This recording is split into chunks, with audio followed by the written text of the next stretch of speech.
পশ্চিমবঙ্গের জনপ্রিয় news portal channel Bharat বিকাশ news express.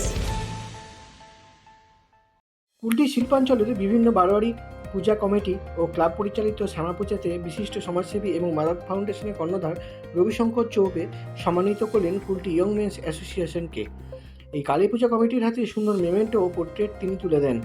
এই সম্মান পেয়ে পূজা কমিটির সকল সদস্যরা অত্যন্ত খুশি বলে জানা যাচ্ছে। সাংবাদিক পাপান ব্যানার্জির রিপোর্ট, কুলটি, পশ্চিম বর্ধমান জেলা থেকে। বাসী যারা এই মুহূর্তে চ্যানেলটি দেখছেন, আমাদের ক্লাবের নাম হচ্ছে ইয়ং ম্যান অ্যাসোসিয়েশন ক্লাব, ঠিক আছে। ওটা ওয়েস্টবেঙ্গলের মধ্যে সব থেকে বড় কালী পুজো আমাদের হচ্ছে 85 ফুটে পুজো হচ্ছে।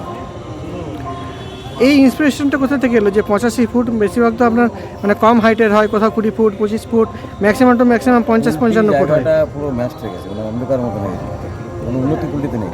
সেই জন্য আমরা ঠিক করলাম যে এরা কালী পুজো করি। গোটা শিল্প থেকে আরম্ভ করে মন্ত্রী, মুখ্যমন্ত্রী সবার নজর পড়বে কুলটি বেকার যুবক প্রচুর বেড়ে গেছে।